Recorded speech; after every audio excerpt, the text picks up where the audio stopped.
earlier this week, I did a video talking about my 3 least favorite books that I read in 2022. So now, in this video, we're going to be looking at... I've already messed up the video concept. I pulled up 1-star reviews, and I was really excited to read people ranting about the books I hated. But I'm now realizing that I was supposed to be pulling up 5-star reviews and reacting to people loving what I hated, which doesn't sound as vindicating. Okay, here's what I'm gonna do. For my own sanity, for my own sake, for my own enjoyment, I'm going to do 1 to 2, we'll do 2. I'll do 2 negative reviews, 1-star reviews for each of these books, and then 3 positive reviews. And that'll be the video instead. I just wanna like it too. I just wanna enjoy myself a little, you know? So if you haven't already watched the first video where I ranted about these books, I do recommend checking that one out first so that you can get context of why I hated them and a better description for them. But, you know, if you don't want to, or if you've forgotten the contents of that video, I will give very short synopses of these books before each thing, but it's gonna be real brief because I've already done the rants. First book we're gonna be looking at is Never Have I Ever, which is about a book club, and a lady pops in uninvited and says, hey, I'm taking over, and then she has them play a game where they admit to their greatest sins, and she kind of targets our main character because our character, she has a deep, dark secret. Oh no. I didn't finish the book because it was just dreadfully boring. And see, this person gets me. They know they understand me. The title of the review is Nope, It's Bad. So dull, so monotonous, ugh. I stopped 100 pages in. Save yourself and pick another book. I believe I stopped about 100 pages in too. I was doing audio, so I'm not positive, but I think I was around that point. Stopped reading early on after a complete stranger attends a book club event/review and diverts 21 women from reviewing or discussing the book in lieu of describing their spirit animals. It was hard to believe this many women could be so easily manipulated. That was the first thing she did. It's true. It was not good. All right, let's see some people that liked it. This story drew my attention in from the very first pages. How though? How? A bunch of ladies sitting around talking about domestic life, and then an exotic woman shows up to talk about spirit animals and get them to confess to their affairs and lies and such. Like, how though? Imagery vivid and so descriptive that made me feel I was watching it unfold. What imagery? They were sitting in a room drinking wine. I mean, I know that it moves on from that. We get the flashbacks. We get to see her as a kid. What imagery? Her standing in front of the mirror and talking about how much she hates her body because she's not thin? Like, that was most of the flashback at the beginning. We finally got the reveal of the deep, dark secret, but it was mostly that. What was vivid? What? Her crumbling up a granola bar and not wanting to eat certain things so she could keep her figure in present day? Is that what was so vivid? All right, whatever. I applaud the mastery that went into this story as it unfolded. Part mystery and part a day in the life of a mother, a family. Tension grew as it unfolded, culminating into a twist and memorable book that left me spellbound, wrapping it up neatly in the silent depths of peace. I'm so glad you enjoyed this. I believe you that it got interesting eventually. I do not believe you that it started that way. I got so swept up in this page turner, I read most of it in a day. I've not done that in many years. The author is one of my all-time favorites and never disappoints. I mean, it took me like a week to get a quarter of the way through, so I'm happy for you. Never have I ever read a book that kept me up so very long at night. This story, while a shade convoluted, grabbed me immediately and kept me reading for hours. I was amazed at the reviews that were so negative, but to each their own. It was me. This is chick lit at its best, and I would imagine some men like to read it as well. Oh yeah, it's escapist reading, but all of us who survived 2020 deserve a big helping of that. I mean, I'm amazed at all the positive reviews, so you and I should just meet up and be amazed at each other. That did not help me understand this book, but I also quit reading it very early on So maybe that's me problem. Maybe it gets great. Next up is The Fledgling, which is a vampire book by one of my favorite authors. I adore Octavia E. Butler, but I did not like this one.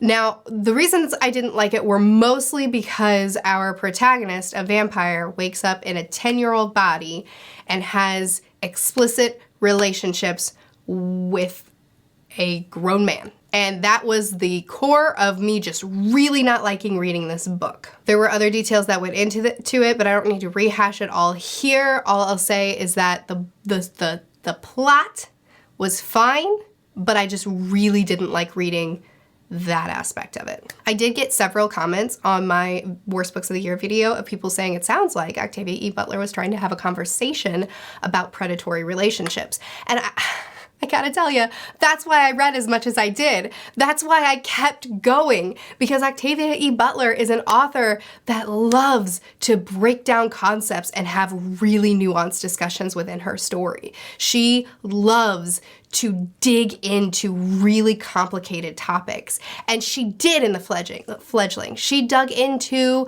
race and otherness and human life and value and what makes someone worth being considered valuable, acceptance, so many things. She dug into so many things with this story, and I kept waiting for her to actually do something meaningful, like show me why it was so important to have this vampire be a child, or in a child's body, but also be a child in vampire years. Like, explain to me why. What do you want to talk about? And like, I never got the discussion. I never got the discussion. And one reason why I'm actually really excited to dig into the 5-star reviews for this book is because I would love for someone to tell me that I missed something, and to tell me, oh no, the discussion was there, it just went over your head, or like you were just too bothered by the content to be able to see what Octavia E. Butler was doing. I want someone to tell me that, because it will help me to reconcile the fact that one of my favorite authors wrote this book. But first, we're gonna hang out with some people who hated it. 1 star is because the Inna, so the Inna are what vampires were called in this book. That's the name for vampires in Fledgling. The Inna's legal system was very interesting, but the constant sexualization of a child is so excruciatingly nauseating, I wanted to stop reading the book completely. I finished it because it was for a class, and I am very stubborn. Would love to have never read it. Honestly, yeah, me too. This is my first Octavia novel. Oh no! Okay, to anyone who has also read The Fledgling, if this is your first Octavia novel, please read something else. Literally anything, but specifically Kindred, but literally anything. Don't stop here. Wish I had discovered her long ago. She creates this world of vampire families and their humans who are symbiotic to each other. The suspense, the action, and the pace of the story is excellent. I'm sure if Miss Butler had not died, we would have enjoyed a whole series of adventures with Shori and her family. I would not have read that. But I can understand, this is a 5-star review obviously, I can understand if you just choose not to think about that side of the story that I hated so much, and you just paid attention to the world building and the plot, how you could enjoy this book. Because the way she built up these vampiric families and their organization, like the way they functioned, and those that survive, you know, I'm not gonna dig into the plot. The way she did all that was very interesting. Or at least semi-interesting. I wasn't like gripped by it, but I'm not a vampire novel reader. So I can understand liking it for all the other elements. But I would love to hear what you think about the elements that I had opinions on. Amazing story! I was really upset when it ended, and I absolutely wish there were more novels in this setting. An exploration of speciesism and racism disguised as a fantasy novel with quite a good plot. Excellently written, would recommend. Yes! The things that Butler chose to discuss were excellently discussed. But what about the other thing? Okay, I've dug through quite a few reviews at this point, trying to get someone to talk about it, and it seems like the 5-star reviews that I've dug through so far, and I haven't read them all, it seems like people either just don't mention the thing that I've fixated on, which is a significant piece of the novel, or they talk about it differently. Like, for instance, don't mention that she's in a 10-year-old body, only mention that she's in her 50s as a vampire. So, for context, if you've forgotten, she's in a 10-year-old body, but we find out later on that she is 50 years old vampire-wise, but that's still adolescent in vampire years, and she's still not sexually mature by vampire standards. So regardless if we're talking about the 10-year-old body or if we're talking about the vampire age, she's still adolescent. That's made very clear in the book. So it seems like a lot of reviews are either just not talking about that, which, I mean, you know, if you've been able to get past it and enjoy the book despite that, I don't like enjoy what you read. Or people ignore that she's in a 10-year-old body and only talk about the fact that she's 50 and ignore the fact that 50 is still adolescent for vampires in this world, and then talk about the story from that perspective, which, I mean, hey, if that's what gets you to enjoy it, enjoy it. Like, I do not judge people that like this book. I'm just trying to understand. So this is a review that kind of does what I'm talking about. So sad that people are making this about a word that I'm not gonna say on YouTube because I don't want to get penalized. The main character, Shori, 53 years young, is described as being 5'3" and flat-chested. I'm much shorter than Shori with a small chest. Does that make my husband a word I'm not gonna say? People who think like this are obviously disturbed. All in all, this is one of my many favorite books. Love, love, love it. Writing style, characters, and plot are absolutely wonderful. I'm pretty sure that the same ones who have a problem with this book saw nothing wrong with Interview with a Vampire. Wrong. I DNF'd that book for the same reasons that I didn't like this book. Where a real adolescent, not a small 53-year-old, was sexualized. Okay, I just want to throw out there that she is a real adolescent, even in vampire years. It's explicitly stated in the book. That's fine. But this is none of my business. Check this and other Butler books out. She was a phenomenal author that left us much too soon. Would love to have read a sequel to this gem. Agreed that you should check more Butler out. I will definitely be reading more of her books, and while this book was deeply not for me, I do recommend Butler as an author. So anyway, I don't feel like I gained anything from reading through all those reviews.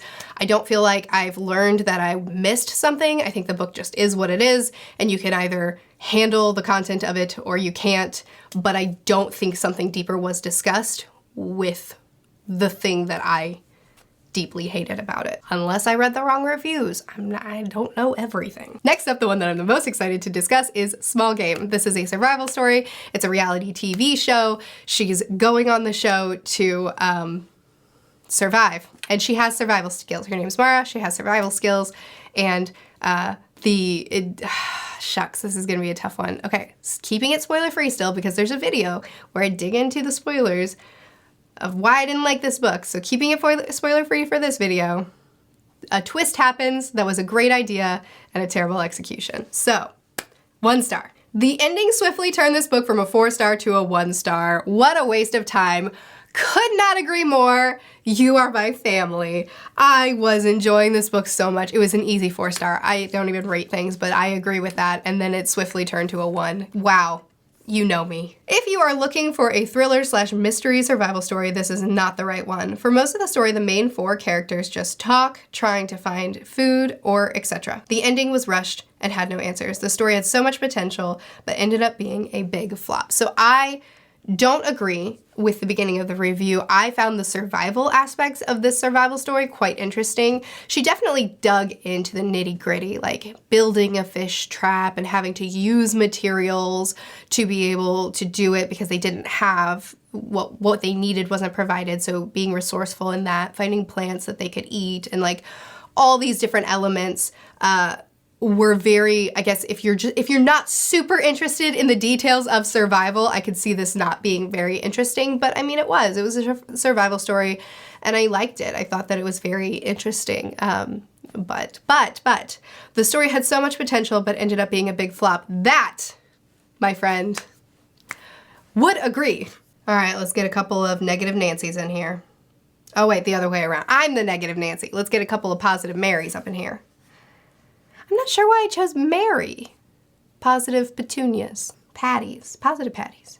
A survival reality show gone wrong leaves 4 contestants in the forest to fend for themselves. I love a good survival book, and this one had it all. The characters were all well developed, and I enjoyed getting to know them and rooting for them. My only complaint was that I would have liked the ending to unravel a bit more, and there was one piece missing for me. Besides that, it was still a 5-star read. Look, I'm not trying to rebuild society, I'm just trying to get out of it. Small Game comes out 11 out of 1.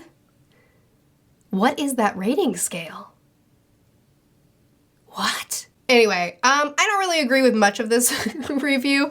The characters were all well developed. I don't know that I would say that's true. I think that the characters were perfectly fine. I really don't have a complaint about the characters in this book, but I wouldn't call them well developed. I would call them perfectly fine. My only complaint was that I would have liked the ending to unravel a bit more, and there was a piece missing for me. Yeah.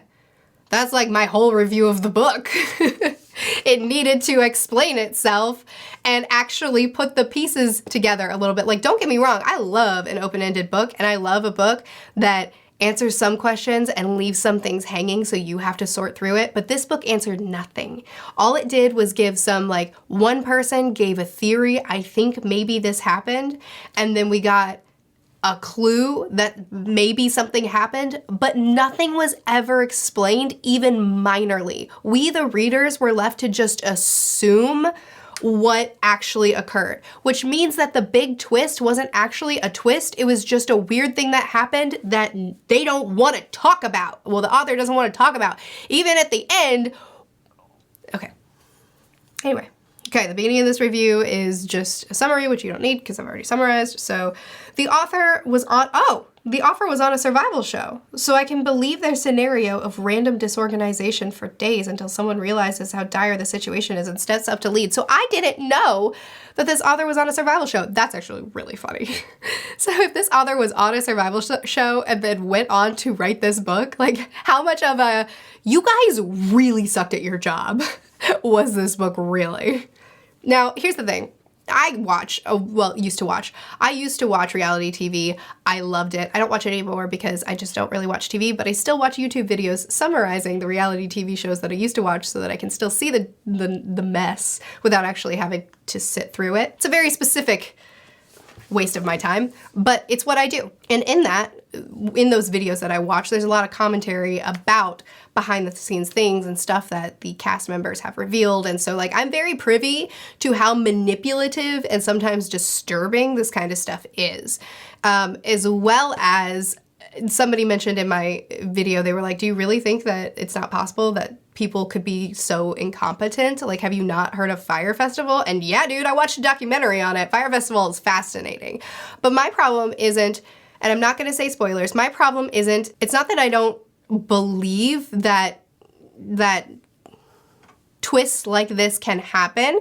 It's that it was never explained. It's that we got nothing. We got no information on this. Like, nothing was confirmed. We're literally just left to speculate. Nothing! And I just am real mad about it. As others have said, this is a very fast read with a couple paragraphs on the last page that compressed time. While it wasn't initially my favorite part of the book, in retrospect, I think it was the perfect ending. None of the details needed additional pages. Excuse me? None of the details needed additional pages. I will strongly object to that. I think that all of them did, in fact. I think every detail needed additional pages. Every single one of them. Since they would have developed to more of the same as we had just gone through. No, they wouldn't have. They would have actually explained something, which we never got. Whatever, I don't care.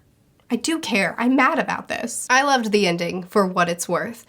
This is someone that has read reviews by people like me and knows that we all hated it. The ending. The ending. I think you'll like this book if you go in with the expectation that it's a bit more driven by themes/philosophy than by being an adventure story.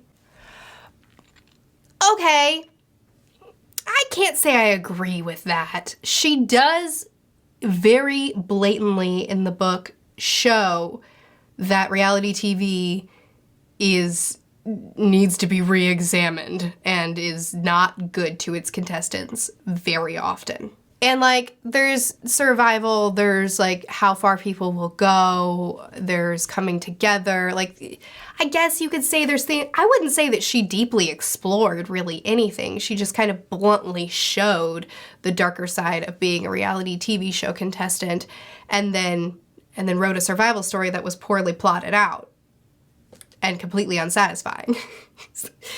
So, but like being themes driven, like, I don't know.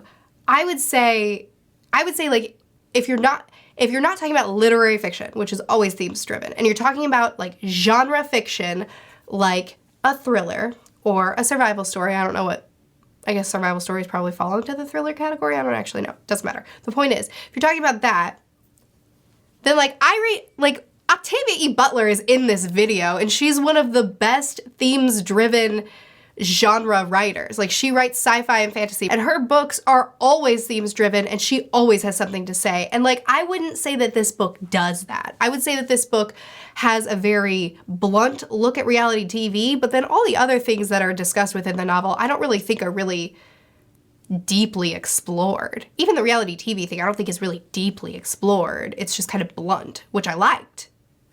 I enjoyed that element of the story. Highly recommend listening to Blair's guest appearance on You're Wrong About Before Reading. This book felt like it was a playground to elaborate on some of the ideas she summed up super quickly in those episodes. And I think having listened to them helped me pick up on more of the details as someone who is terrible at literary analysis. Okay. I mean, cool. I'm not a fan of when people say, this book was really more like an essay, or this book, you should really view it more like the author wants to talk about something and they made a plot so they could talk about it. Cool, that's awesome. I read a lot of authors that do that. I read a lot of authors that say, I want to talk about something, here's a story, now let's talk. But the story has to be good too. If the story's no good and all that's good in it is a discussion, then just make it an essay. If your plot sucks, then your plot sucks. Like, I don't know what to tell you. If you loved this book, that's awesome. I love that for you. I want you to enjoy your books. But I was just so deeply unsatisfied with what had so much potential to be such an interesting story. And I don't think the themes exploration was that masterful. Like, I don't think it was that good. Like, yeah, she talked about some stuff, but I don't think that it was so good to excuse the actual story being so bad. That's quite mean. So anyway, obviously I want people to love their books, and I want everyone to like every book that I hated, because I want you to like what you read. I want to like what I read, but I also do very much enjoy ranting about books that I didn't like, so here we are. I hope you enjoyed this. I will very soon be having a video out about my favorite books of the year. And I'm excited about that too, because I read some really good books this year. And if you want to keep up with what I read week to week and get little mini reviews and rants sometimes about what I'm reading, you can check out my second channel where I do weekly reading vlogs where I talk about what I'm reading week to week, as well as I do reviews and some in-depth discussions with other booktubers about some of my favorite books. So check that out if you want to. That's always linked in the description of this video. I post videos every Monday, Wednesday, and Friday on this channel, Tuesdays and Thursdays on the second channel. I'll see you again soon. Bye.